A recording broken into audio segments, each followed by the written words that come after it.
Hello mga ka-sweets! Ayan, today is October 21. Ayan, may order nga kami na dalawang fondant cake. Ayan, dalawang fondant cake nga po, sabay sila. Ayan, kaya talagang pinagpuyatan, pinagpaguran talaga, sobra.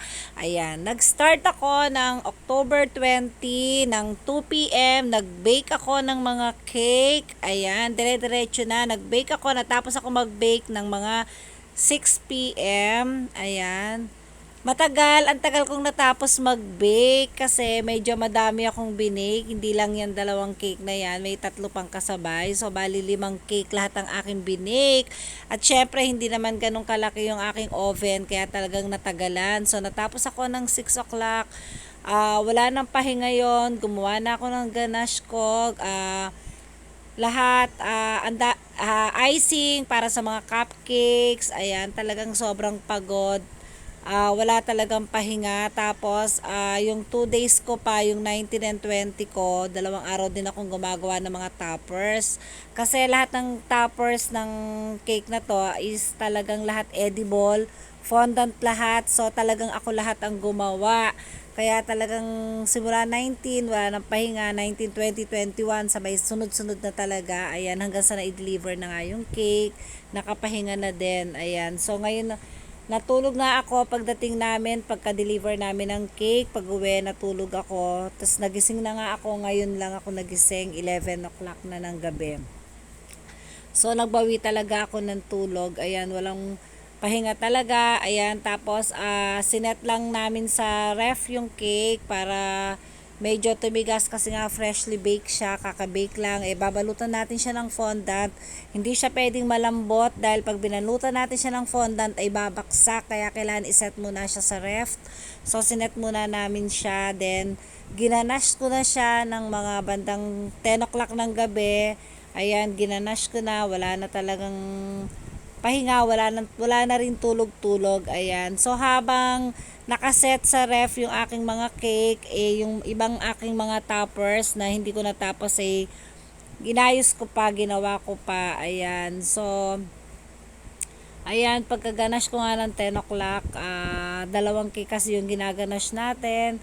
So, natapos siguro akong magganash, mga 1 o'clock na ng madaling araw. Ayan, kasi hindi naman kasi pag nagganash kasi lalagay agad ng cake. Siniset din sa ref yan. Then 3 times akong nagsaset sa ref para talagang smooth siya pag binalutan ko siya ng fondant, and 3 applies din ako ng ganache. Ayan, kaya talagang napakasarap ng cake natin dahil sobrang dami talaga ng chocolate niyan, sobrang dami, kaya napakasarap, hindi yan tinipid. And syempre cake pa lang natin, yung choco moist pa lang natin, napakasarap na po. Ayan, hindi naman sa pag-aangat ng sariling bangko.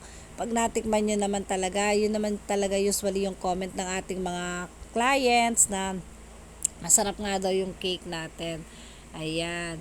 So, pinapakinis ko na nga dyan, pinapakinis ko na nga dyan yung ating ganache. Ayan, inaangat ko siya dahil isaset ko na naman siya sa ref. Ayan. So, ayan nga, nabalutan na nga natin siya ng fondant. Nakita nyo naman kung gaano kaganda yung pagkakabalot natin.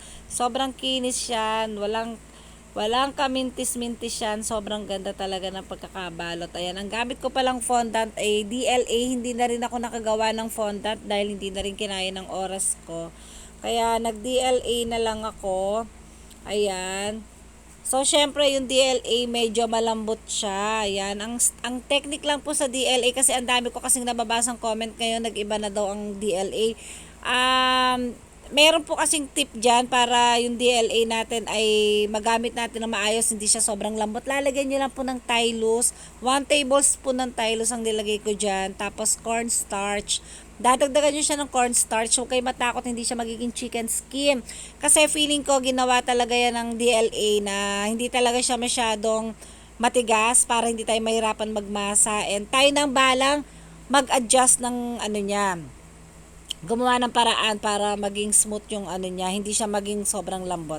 Ayan, 'di ba? Sobrang ganda talaga ng pagkakabalot ko diyan sa fondant. Ayan, after nga namin, tapos Ang party kasi is 1 p.m. So, dineliver namin yan 12 o'clock kami. Nasa Jollibee, Vito Cruz na kami ng 12 o'clock. Ayan.